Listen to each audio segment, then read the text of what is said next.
Mulle meeldib üldse Hiiumaa, mulle meeldib Hiiumaa matk, mulle meeldib Hiiumaa loodus, mulle meeldib kõik, mis on seotud Hiiumaaga ja muidugi korraldus. See on lihtsalt super.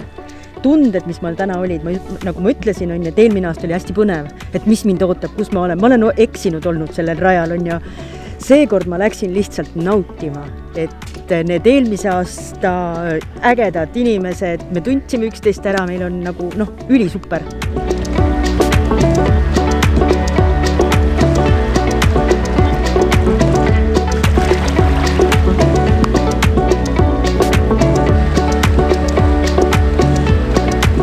Algul oli hästi raske kohale tulla ja lahti lasta sellest, et ei ole võistlus, et rahulikult kulgeda, aga siis, kui juba sai mõnusalt sellise rütmi kätte ja kui me saime juba paaris peatuspunktis ära käidud, siis tegelikult oli selline mõnus taipamine, et ma olen kohale jõudnud, mega mõnus on, ülilahe kamp on koos.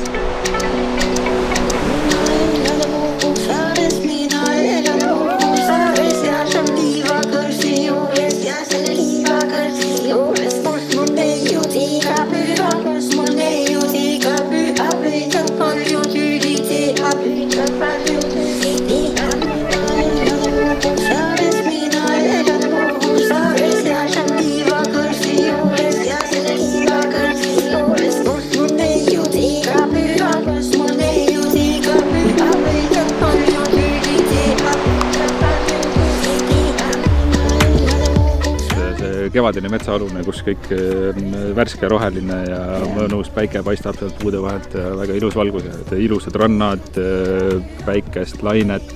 Nii palju ilu nägi lihtsalt, et see juba meeldib. Kõik puhkas, vaim puhkas, silm puhkas. Muljed on väga-väga ägedad, hästi üllatusi täis matkali.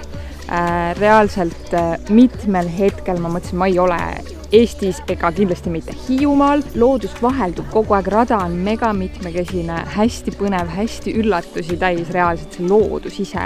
Ja selles mõttes teiselt poolt ka korraldusliku poole pealt ma ütlengi, et mega lahe, et sa juba tegelikult tead hästi palju oodata, aga siia jõudes sa saad aru, et sa saad tegelikult veel 3 korda rohkem neid emotsioone, tundeid, ma ei tea, kõike lihtsalt on palju rohkem, kui sa tegelikult oskad oodata.